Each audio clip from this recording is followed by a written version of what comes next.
So do you ever have those days where you're sitting around, things are kind of slow, you're on your computer and you decide just out of curiosity to pull up a session that's maybe like 2 years old, maybe or more, and you listen back to it and you're just like, like, what is going on here? This is terrible. This sounds awful. And you just cringe listening back to your old work.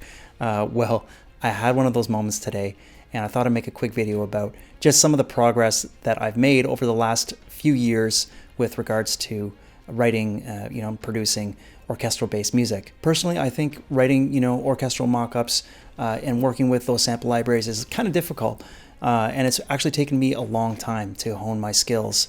Not only maybe just a few years ago, I had very, very little experience working with sample libraries in general. I think, in fact, probably maybe 4.5 years ago, I'd never even touched a sample library, period. I come from the band world. I grew up playing in bands. I did a lot of touring. I had some success there, and I'm grateful because I actually had a fair bit of experience at a young age recording live music and working in a studio setting. So I had a bit of a leg up there. I did understand some concepts about audio engineering, and actually I studied audio engineering about maybe 10 years ago now. But to be honest with you, pretty much all we did was learn how to use patch bays and consoles and learning how to, calibrate tape machines, like totally useless information. So I am happy I pulled up this old session though, because, progress can feel really slow sometimes. You can get really frustrated. And listening to something that you did a long time ago is, proof that all this hard work and time that you're putting into your craft is in fact paying off, and you are actually becoming a better producer. So it is nice, and it definitely made me feel good. So we're gonna pull up this old session, and we're gonna listen to it, and I'm gonna compare it against something that I've worked on recently, and you can hear for yourself some of the progress that I've made over the last few years. If you are feeling frustrated about your production and your mixing, hopefully this video will serve as some inspiration to keep you motivated and keep you working hard. So let's check it out. I think the first orchestral sample libraries I was using was the subscription to the East-West Composer Cloud, and I could see a bit of that in this session. It was some of the choir and like the brass and the string libraries are East-West, I believe, and then I also had did the damage library too, which is cool. So let's just give this a shot. I won't subject you to this whole thing, but I'll just kind of play it from this point here.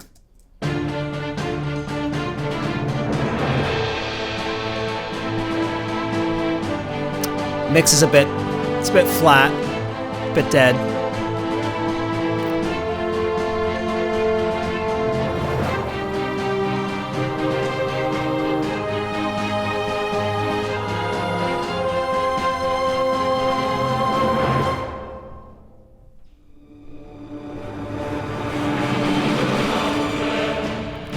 That just kind of felt dead for me there. Just like didn't really hit.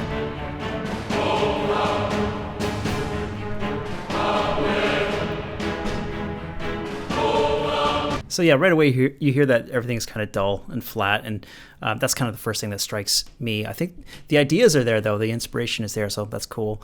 It's just not kind of punching through, especially that section where we're coming in right here with the big ramp up.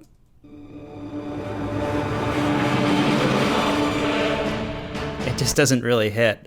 I mean, I guess there's not a lot of thoughtful layering going on, as either. I mean, everything. It looks like there's a lot of layers here, but there's really not. I mean, it's only a few string libraries, and they're all East-West stuff, and same for the percussion for the most part. Yeah, I think the chords and the melody are kind of nice though. I mean, it'd be cool to do a remix of this and update the mix actually, and maybe I'll do that. I guess that's another benefit of pulling up all these old sessions. Sometimes you forget about these cool ideas that you had, and for one reason or another, you just kind of gave up on them. All right. Yeah, I mean, the inspiration is there, so that's cool. So let's flip to something that's more recent. So yeah, this mix is pretty much finished at this point. I posted it yesterday on my original compositions playlist if you want to go hear the whole song, but I'll just launch into this big chorus idea here.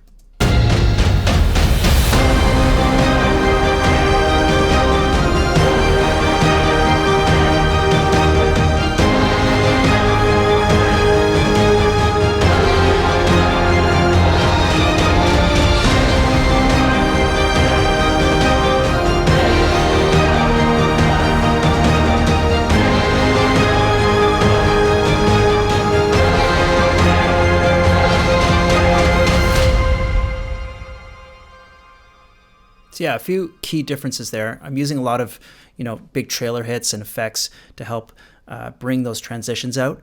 I'm also doing a lot of detailed layering. So like brass and strings are coming together here as a combination of, many different libraries and ranges. There's a whole lot of percussion happening here. Everything from low bass drums to cymbals and everything in between. I've used a lot of volume automation in the track, which has helped me a lot with the mixing, and it's not something I used to do very often in my old tracks, I found. Yeah, there's a little bit of synth happening here at the end, which is kind of cool. Wasn't doing that originally.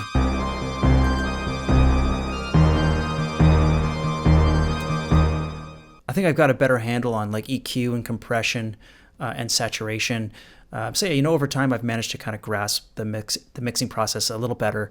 So it's good to know that things are coming along, and hopefully I can look back on this video in 2 years from now and be equally ashamed of this track and be able to show you guys something that I'm really proud of. I'm kidding, I'm not ashamed, of course, but you know how it is. It can be embarrassing showing your old work to people, but that's what this channel is all about. I guess I'm going to share my journey with you and try to encourage you to keep at it. As always, if this is something that you're interested in getting better at, I post full composing, mixing, and mastering videos on my Patreon.